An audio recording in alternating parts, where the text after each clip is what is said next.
Vamos, queridos irmãos, continuarmos aqui na nossa caminhada no livro de Provérbios. Vamos abrir Provérbios capítulo 2, capítulo 1, a partir do verso 8. Vamos continuar a sequência.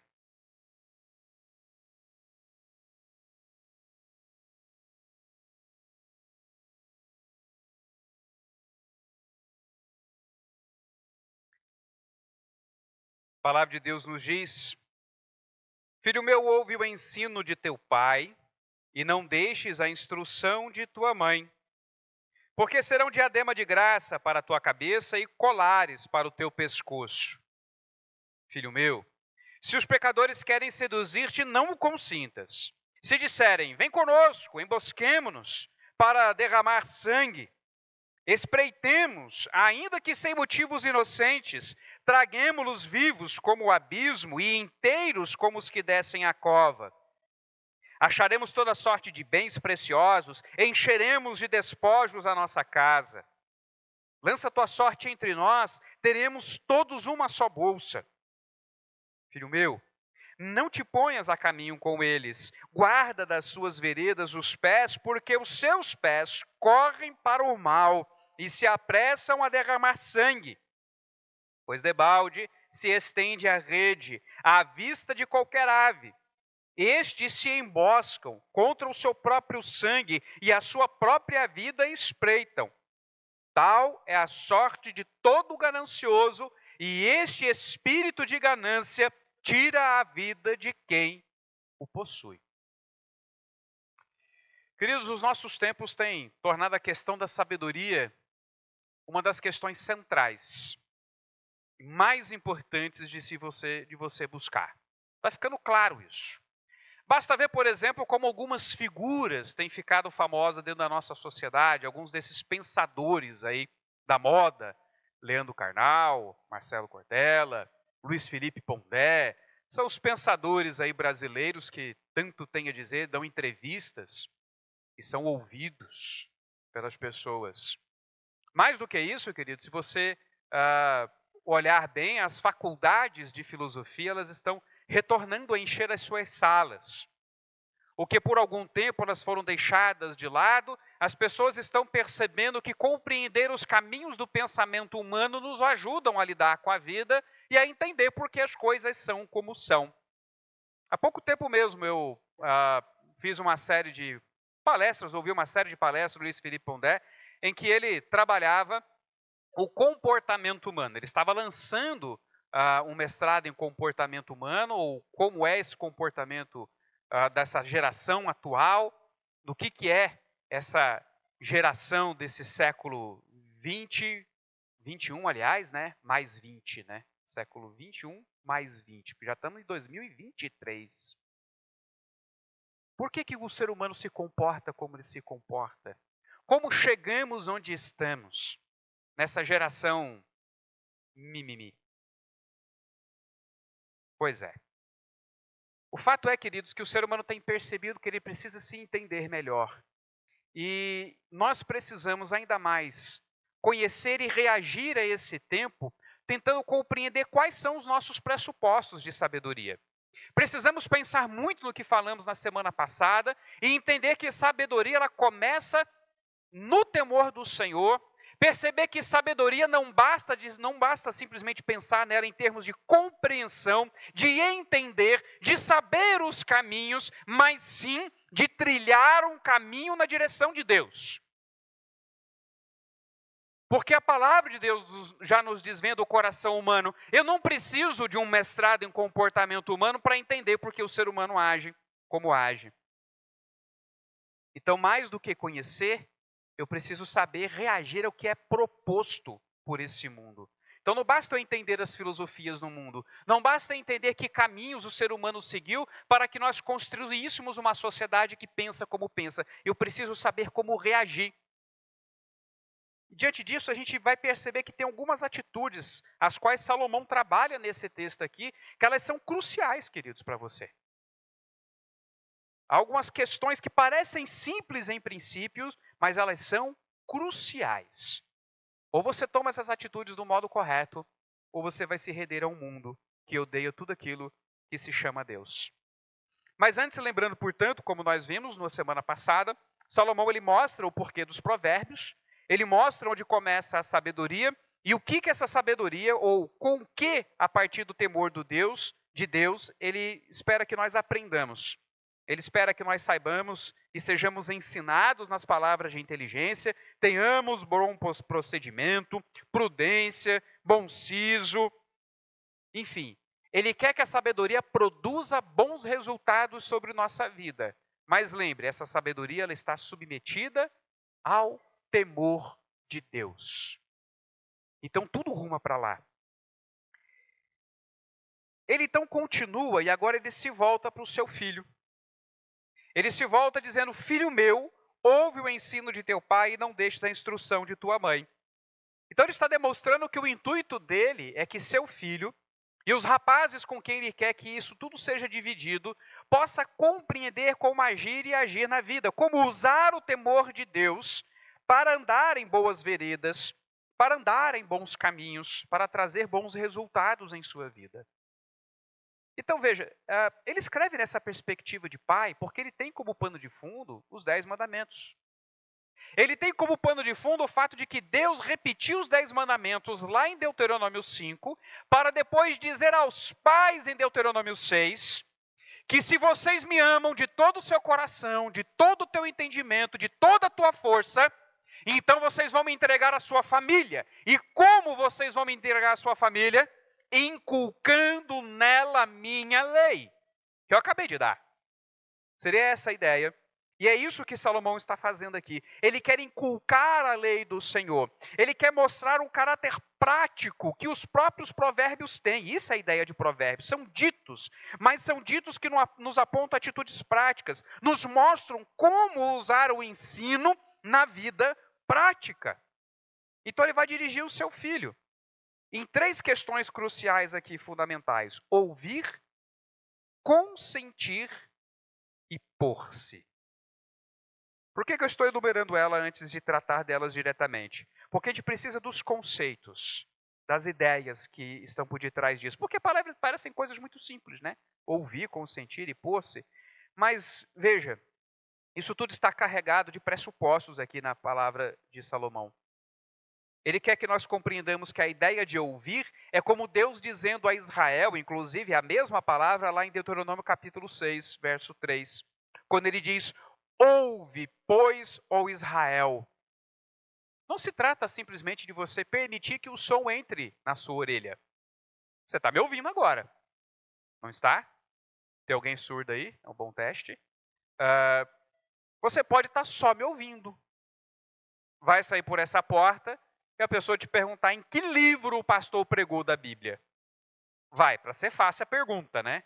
Se eu pedir os pontos, já fica um pouco mais complicado. Mas em que livro o pastor pregou? Pode ser que você não saiba responder, porque você está só capturando o som, mas não ouvindo do modo como Deus requer de Israel, que é de dar atenção com obediência. Ou seja, eu preciso ouvir essa instrução porque eu preciso seguir essa instrução. É essa a ideia. Eu não vou deixar de dar a atenção ao que está sendo dito porque eu preciso do que está sendo dito. É claro, às vezes algumas coisas a gente já sabe e a gente fica pulando, né? Ainda mais quando é um videozinho, você pula, isso eu já sei, isso eu já sei. Pode ser. Quem aqui viajou muito de avião e fica prestando atenção nas instruções de emergência? Você só vê ali no rabo de olho ali os comissários de bordo lá apontando, tal, aqui, ali, você sai por ali, você pula ali a outro, ali tem um paraquedas, se o avião cair já era. A gente já sabe. Eu não preciso mais ficar prestando atenção, eu lembro de cor. Eu lembro uma vez, eu tinha uma amiga aeromoça, né? Aeromoça não, comissária de bordo, né? Perdão. Uma colega que era comissária de bordo, eu falei para ela, essas instruções eu já sei de cor. Duvido. Falei tintim por tintim. Ela ficou uma fera. Falei, não é possível. Falei, filho, quantas vezes você acha que a gente não viaja de avião, a gente não ouve isso? Já gravamos tudo. Agora, a questão é, quando o avião cair, acontecer alguma coisa, filho, vai todo mundo se desesperar. Não adianta ouvir simplesmente. Eu quero ver na hora que vai acontecer. Eu ouvi, eu já ouvi. Então esse ouvir ele tem a ver com esse entendimento de que eu preciso dessa instrução. A ideia de consentir é a ideia que você está desejando aquilo, de tal modo você se ligou ao discurso que está sendo feito, à proposta que está sendo feita, que você passa a desejar aquilo, você foi convencido. O argumento te convenceu. É como Eva no Éden, ela consentiu com a serpente.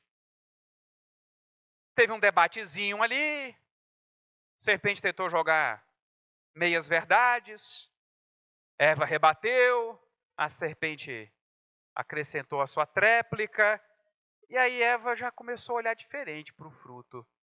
Até agora há pouco, no discurso dela, o fruto significava morte. De repente, o fruto era bom para dar entendimento e dar alimento. Que interessante. Serei como Deus.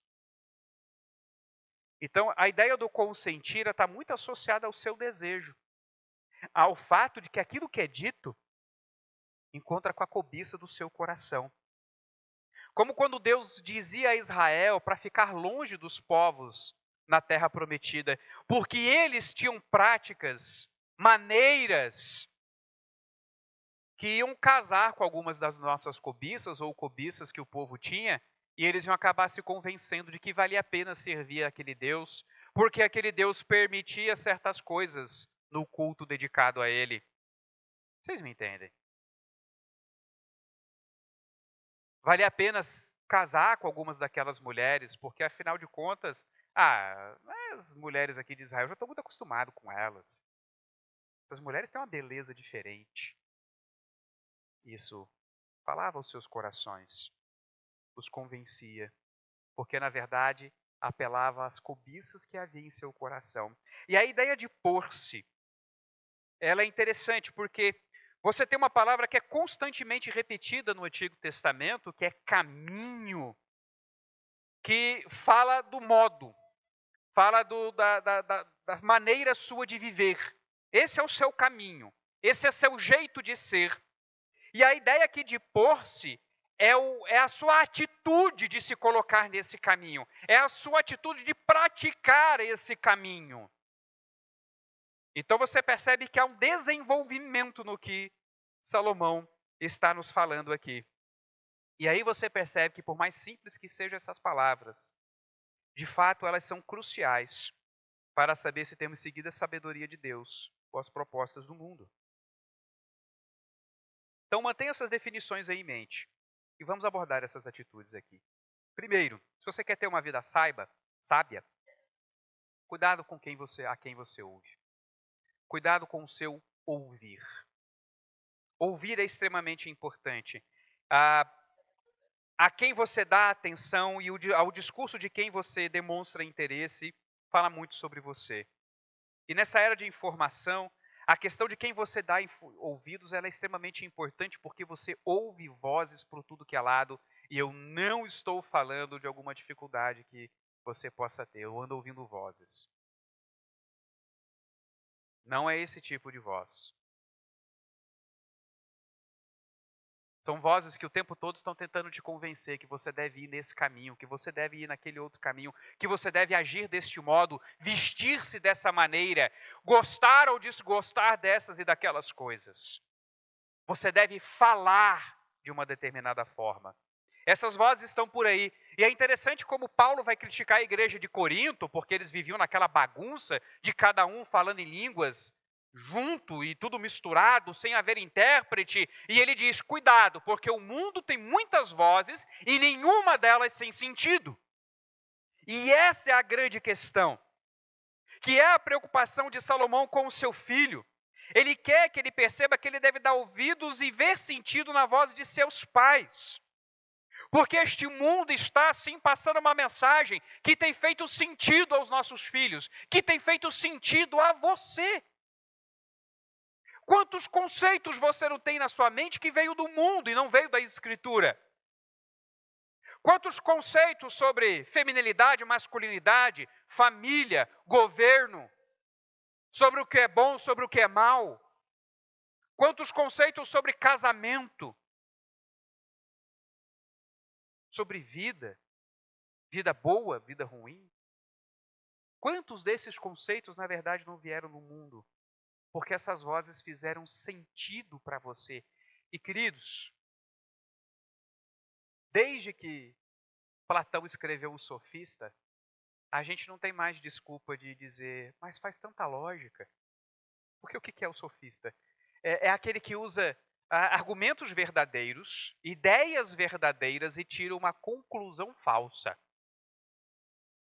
Por exemplo, o cachorro é um animal.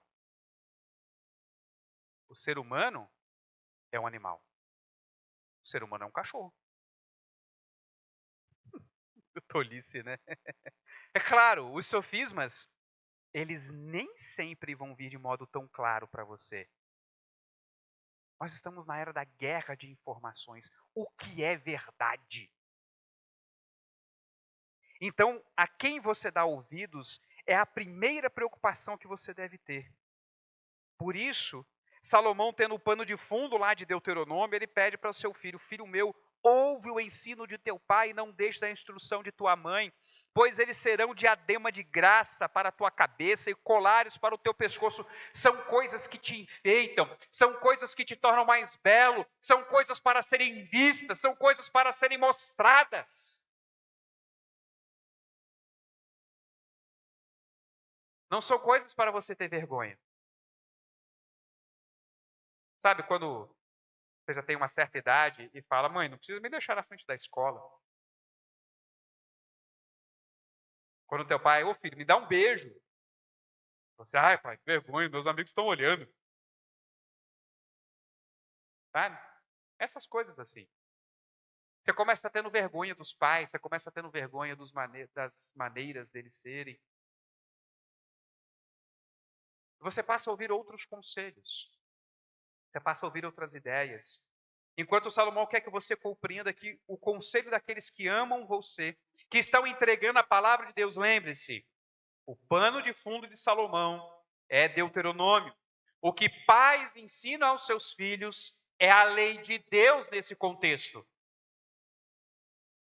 Então, o conselho do pai e da mãe nada mais se trata do que a lei do Senhor entregue aos seus filhos. Isso fala você também, pais. O que vocês estão entregando para os seus filhos ouvirem de você? Você fala da política, você fala da economia, você fala do seu trabalho, você fala do sujeito que te fechou no trânsito, você fala de futebol. E o pior, às vezes você fala mal da mãe do seu filho, do pai do seu filho para ele. O quanto você fala da lei do Senhor. Porque foi ela que Deus ordenou você a inculcar no seu filho. Seu filho precisa ver o sentido disso na sua vida, para que ele possa realmente perceber que vale a pena anunciar a este mundo este conselho, mostrar para este mundo esse conselho. Então ele quer que seu filho receba, que nós recebamos isso. Veja, interessante que nos tempos de Jesus, nós vimos ali que aqueles que eram doutores da lei, que pareciam piedosos, conhecedores da palavra de Deus, discípulos de Moisés, o que Jesus fez com eles? Denunciou seus maus conselhos. Então veja como o mundo é perspicaz em fazer com que as coisas façam sentido para você. Como eles juntam coisas e certas verdades para tirar conclusões falsas e convencer o seu coração. O que os fariseus faziam ali, conforme Jesus falou?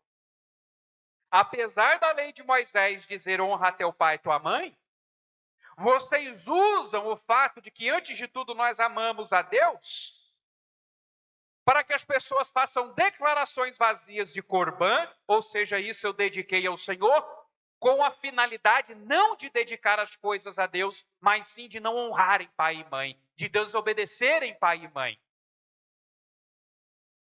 Vocês juntam coisas bonitinhas, vocês juntam coisas que parecem fazer sentido, mas tiram disso caminhos do inferno. Porque Jesus os chamava de raça de víboras, de hipócritas, que faziam discípulos piores do que eles mesmos não entravam no céu e não deixavam outros entrarem no céu. Então veja, você tem que tomar cuidado a quem você dá ouvidos. Essa é a questão fundamental. E se você não guardar aquilo que é de Deus, queridos, você vai guardar o que é de homens. E mesmo na igreja, às vezes a tradição dos homens, elas são mais fáceis de serem guardadas do que a palavra de Deus. É mais fácil você se reprimir e dizer, não vou cortar o cabelo, vou vestir um saião, do que você cuidar do teu coração. É bem mais fácil. É por isso que a gente vai a alguns lugares que é proibido tudo. Mas quando você olha os corações, tudo é permitido. Então vale tudo danado. Uma vez eu fui no enterro desses aí. Desse pessoal que não pode, mulher não pode usar calça, só pode usar saia. Meu amigo, eu tento entender como conseguem tirar a saia. Porque tudo grudado, apertado, exibindo o que não era para exibir. É o que Paulo vai dizer. Não adianta você viver nessas ideias ascéticas, de vez não toqueis isso, não proveis aquilo outro, porque essas coisas não têm valor algum contra a sensualidade. Se você não cuidar do teu coração, o que adianta você ficar seguindo regrinhas? Mas é mais fácil. É mais fácil jogar um saco de dinheiro para as pessoas pensarem que você é um grande dizimista, do que você olhar a causa do pobre e da viúva e ajudar quem precisa.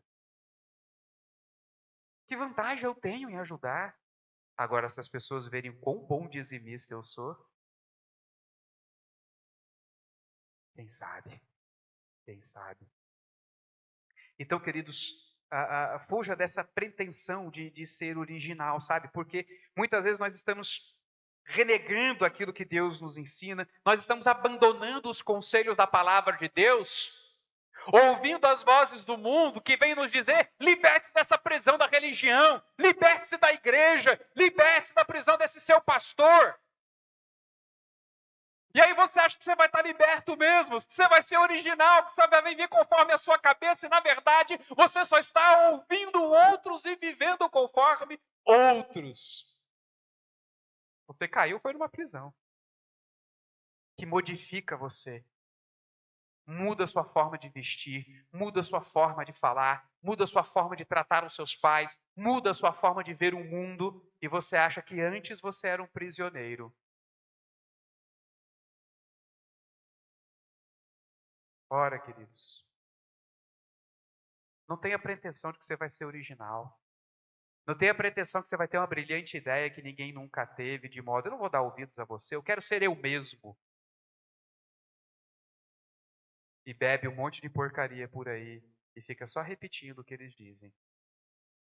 Você se torna papagaio de bobagens, de impiedades. É melhor ser papagaio de Deus. É melhor ser papagaio de Jesus. Porque ninguém é original, queridos.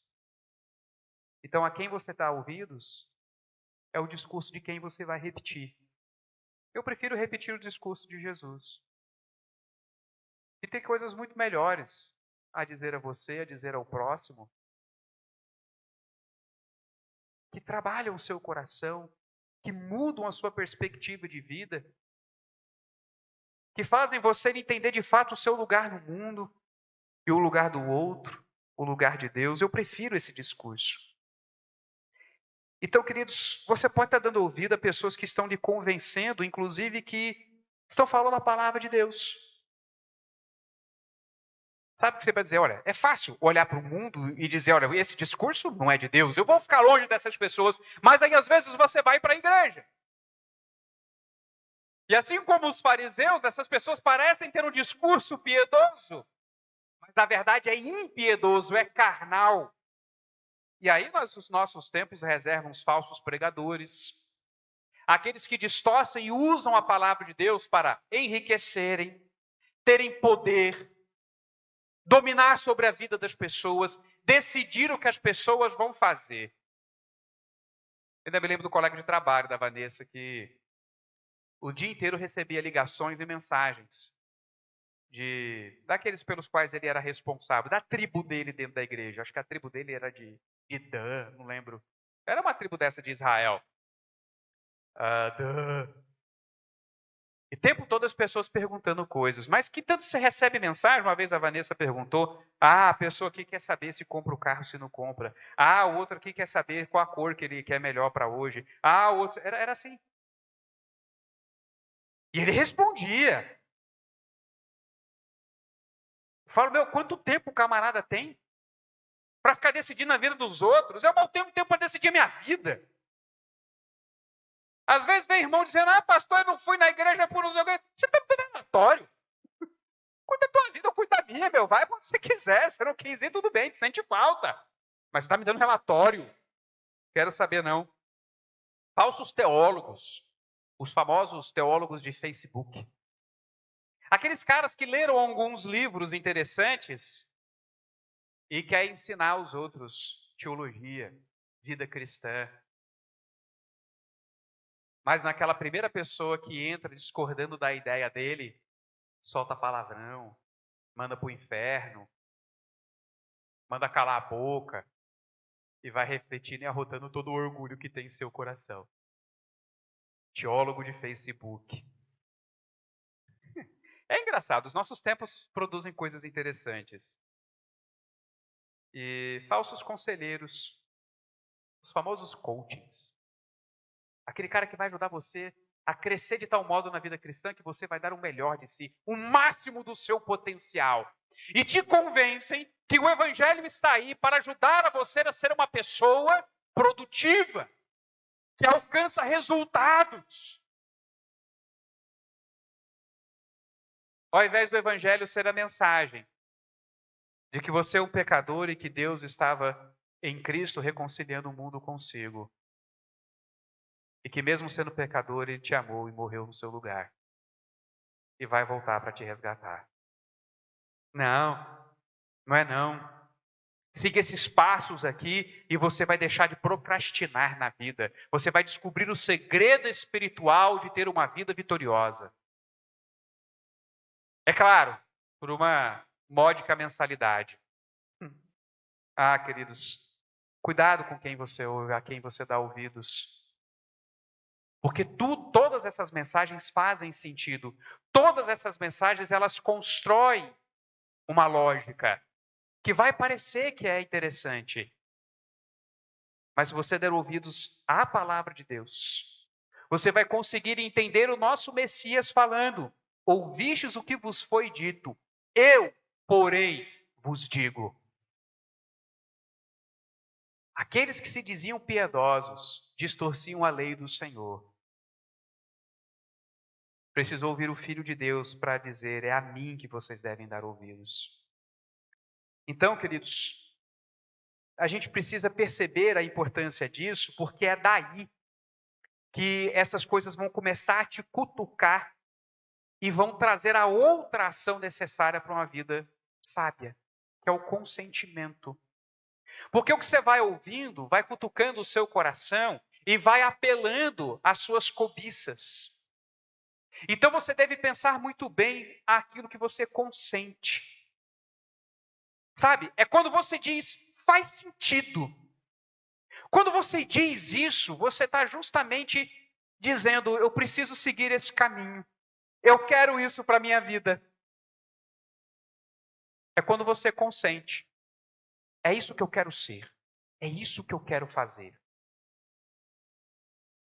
Então, cuidado, porque é claro, queridos, que como pecador que você é, algumas dessas ofertas indevidas que você vai ouvindo vai acabar fazendo sentido para o seu coração. Então, Salomão, ele vem tratar, dizendo, filho meu, se os pecadores querem seduzir-te, não o consintas. Se disserem, vem conosco, embosquemo-nos para derramar sangue, espreitemos, ainda que sem motivos inocentes, traguemo-los vivos como o abismo e inteiros como os que descem a cova, acharemos toda sorte de bens preciosos, encheremos de despojos a nossa casa, lança tua sorte entre nós, teremos uma só bolsa. Você olha assim, que é isso? Que absurdo, que oferta é essa? Emboscar pessoas, assaltar, tirar o que é delas, matá-las. Você é louco, isso tudo, é claro, colocado assim como Salomão está colocando, parece um absurdo, nunca que eu vou consentir com isso. Mas, querida, as seduções do mundo, elas não vêm de modo tão claro e direto. Salomão está sendo assim, por uma questão óbvia de escrita. Mas saiba, meus irmãos, que esse mundo vem apresentar as coisas de modo muito mais sutil. E aí, voltando à continuidade daquilo que Jesus Cristo dizia aos fariseus lá no Evangelho de Marcos, ele depois tem uma conversa com os seus discípulos. Que ele vai dizer o quê? Olha, vocês precisam entender que a efetividade da sedução habita em seu coração, não no argumento das pessoas.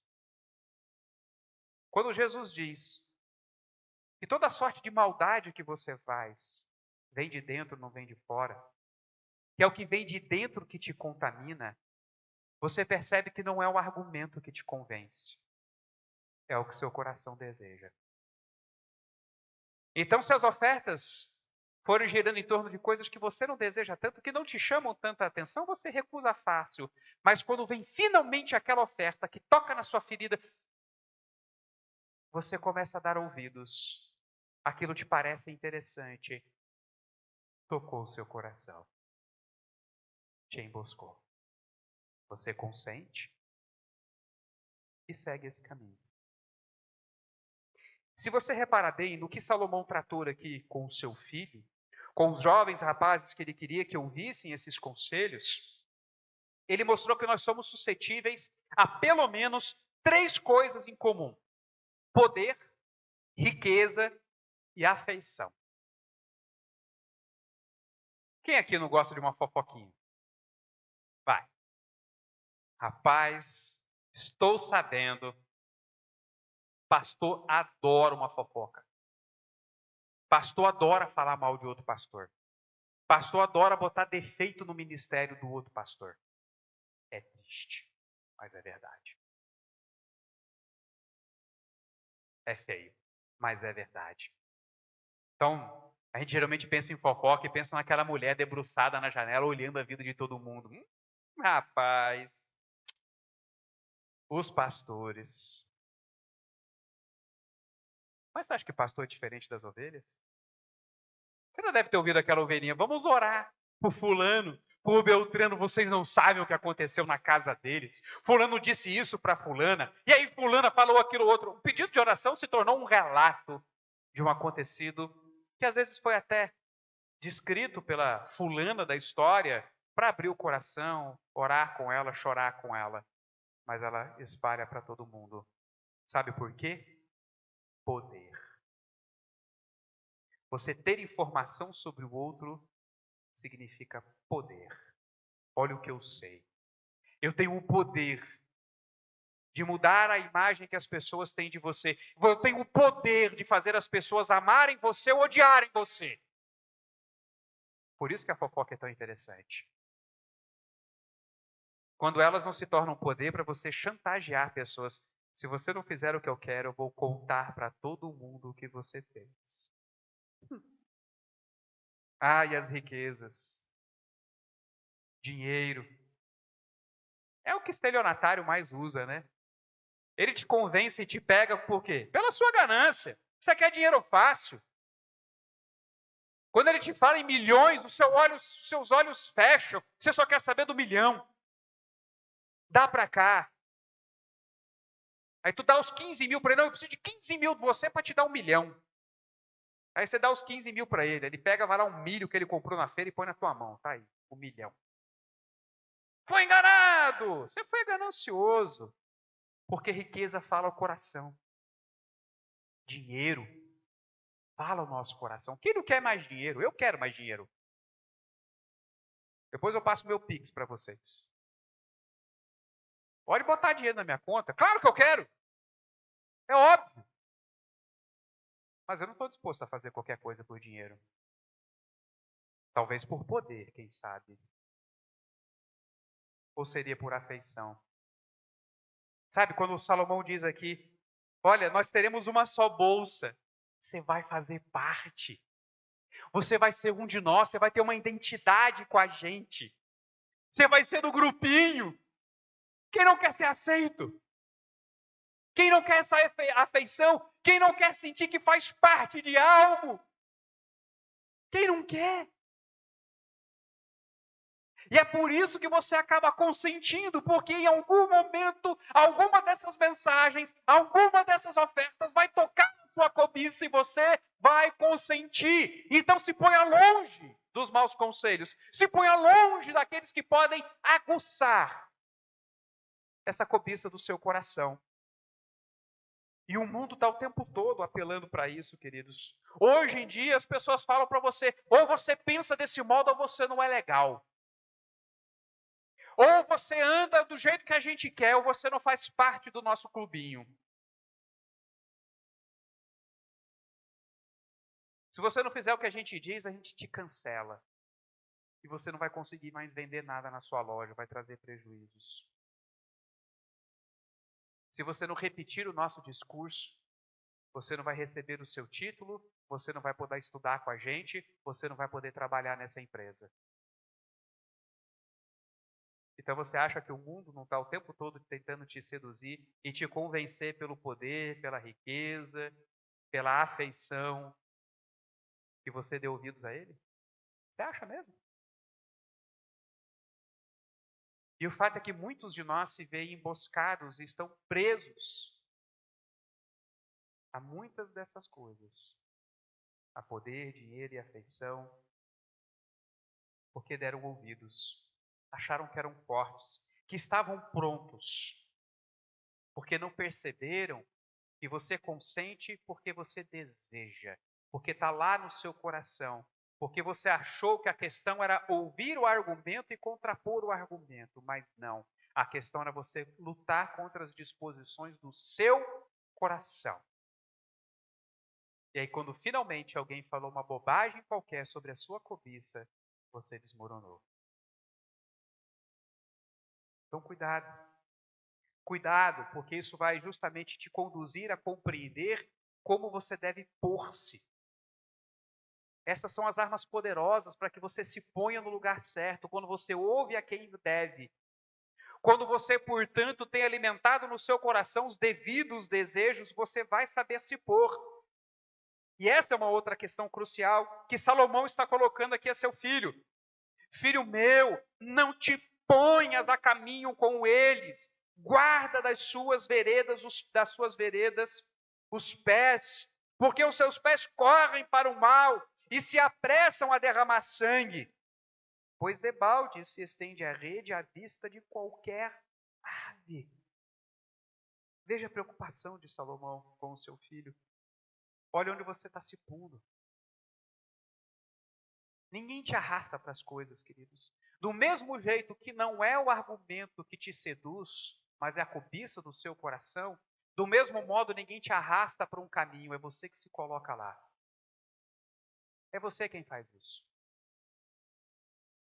É você quem toma a atitude de dar ouvidos a quem não deveria, de deixar que eles encontrassem aquilo que o seu coração deseja, de modo a te arrastar para estar onde eles estão. Então, quando você se põe, você está evidenciando qual conselho você deu ouvido. Sabe, diga-me com quem andas, eu te direi quem é. É isso. É quando afirmamos o que realmente pensamos. É quando nós nos pomos. Onde você tem se posto? Com quem você tem se colocado? Onde você tem estado? Quando você não está aqui, você está onde? Quando você não está entre os seus irmãos, onde você está? Quando você não está na presença de Deus, onde você está? E é aí que as nossas incoerências vão ficando claras. Sabe, quando você se diz, olha, eu sou cristão, mas aí você concorda com o aborto. Mas eu sou cristão, mas pode abortar. Como assim? É quando você se diz um nihilista. Não existe nada, não existe moral, nós somos livres. Mas você acha um absurdo casar com a própria irmã. Ué, você não era um nihilista? Ah, mas a minha irmã. Sim, mas você é um nihilista. essas coisas não deveriam trazer problema para você. Não existe moral, não existe nada de errado nisso. Qual o problema de você casar com a tua irmã? Você não é niilista coisa alguma. Eu lembro da história que Dostoiévski contava de um sujeito que se dizia um niilista. E ele andava sempre por uma calçada e topava num determinado horário com um cara fortão grandão. E esse cara toda vez o fazia sair da calçada e ir para a rua para desviar dele. E ele ficava furioso porque ele se via na posição de ter de sair de seu caminho. E o outro nem se incomodava, passava como se ele não existisse. E todo dia ele tentava pensar em uma forma dele se impor e não sair da frente do grandalhão. Mas toda vez que ele chegava perto do grandalhão, o tamanho falava mais alto e ele fugia. E aí um dia ele, como niilista, para quem não existe nada, ele percebeu que o maior ódio que ele tinha desse grandalhão não era o fato de que ele o tirava da calçada. É que esse miserável desse grandalhão deu a um niilista um propósito de vida. Era para ter nada. Era para eu não querer nada. Era para eu não desejar nada. Era para eu não ver bom e mal em nada. De repente eu quero ganhar desse cara. Ele se pôs nessa posição de demonstrar a incoerência de sua vida. E muitos de nós estão vivendo essas incoerências. Quando você declara uma coisa, mas se põe onde não deveria se pôr. E sabe, às vezes nós temos a pretensão de querermos ser como Jesus.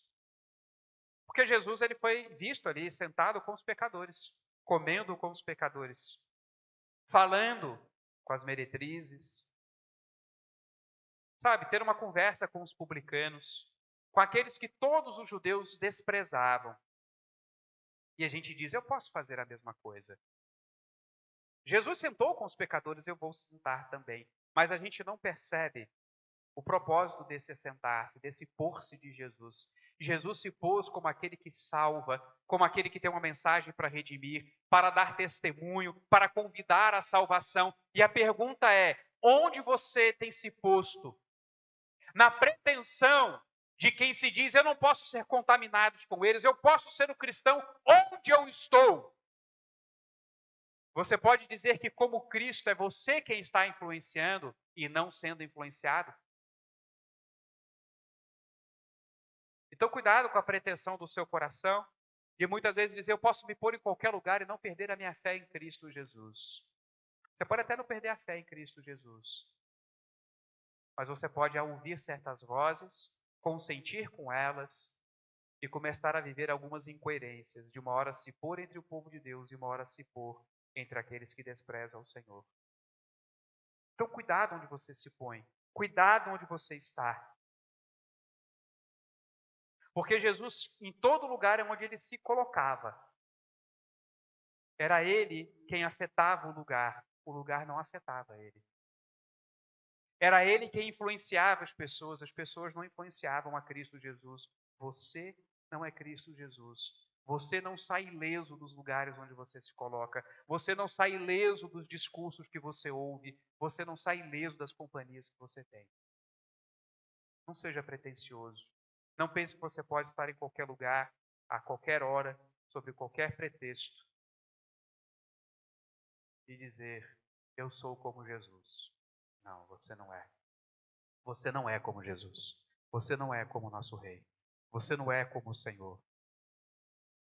Olha aí, verso 17. Pois debalde se estende a rede à vista de qualquer ave. Negócio estranho, né? Mas veja, ele está mostrando justamente a loucura que é esse caminho. É um caminho de derrocada. É um caminho de quem está arrumando para a própria morte. Você é aquele que inutilmente lança a rede à vista de qualquer ave. A ave está lá em cima, 200 metros de altura, e você está tentando capturá-la. Você é louco, meu? É mais ou menos como o irmãozinho vê ali em cima ali da galeria lançar a varinha de pesca ali. Vai lá o Mirtão. Pensou o Mirton lá em cima com a varinha de pesca dele? Então vai todo mundo olhar, esse cara é doido. Ele acha que vai pescar o quê aqui? É capaz quando ele perceber a loucura de dizer, não, agora eu sou pescador de homens. Mas não vai colar não, viu? Vai continuar parecendo doido. Mas isso é dar ouvidos a este mundo. E isso é dar ouvido a essas pessoas que por muitas vezes fazem você consentir com discursos malucos deste mundo, mas que te conduzem à destruição, a buscar uma vida inútil, que acabam, na verdade, se emboscando, porque veja, Salomão ainda lembra que a lei do Senhor, para muitas dessas penalidades, dos crimes que eles cometem, trazia como pena o quê? A morte. Talvez você não saiba, mas alguns exemplos. Na lei do Senhor, estupro é penalizado com morte. Sequestro é penalizado com morte. Adultério é penalizado com morte. Assassinato é penalizado com morte. Então o que Salomão está dizendo para eles? Vocês estão construindo um caminho de morte. Porque ele está falando isso no seio de seu povo. Mas nós vamos dizer, pastor, aqui é Brasil. Aqui o crime compensa. Aqui se aluga apartamento para esconder mala com dinheiro e sai inocente. É assim, pastor. Você acha que eu tenho medo de ser preso? Você acha que eu tenho medo de alguma coisa? Não, não tenho. Mas é aí que você precisa entender diante de quem você está. É por isso que a sabedoria começa no temor do Senhor. Porque você sabe que em última instância você estará diante de Deus. E se você ouviu os maus conselhos, consentiu com eles e se pôs no caminho deles, você está num caminho inútil de destruição. Em que a ganância, que Paulo disse que aí está a raiz de todos os males, no amor ao dinheiro, essa ganância vai te possuir e vai te destruir. Então perceba como essas atitudes de fato são cruciais, queridos. Como ouvir, consentir e pôr-se é crucial. A decisão que você vai tomar em relação a essas coisas é crucial. E a chamada do Evangelho é justamente a chamada daquele de quem ouviu todas as coisas do Pai, consentiu com o plano eterno do Pai e se pôs entre nós para nos resgatar, nos trazer a mensagem de salvação, um plano de redenção que refaz o nosso coração e nos põe num novo e vivo caminho. Então eu quero exortar você. Ouça Cristo. Consinta com o que Ele diz. Creia que o que Ele diz é o que o seu coração precisa. Lute contra as cobiças do seu coração. E se ponha no caminho dele. Entre aqueles que vão te motivar e estimular a fé. Não se ponha mais pretensiosamente entre aqueles que só te dão maus conselhos, porque em algum momento eles vão parecer bem interessantes, bem lógicos, e você vai acabar se consentindo deles, desejando essas coisas. Vamos ficar de pé, vamos orar.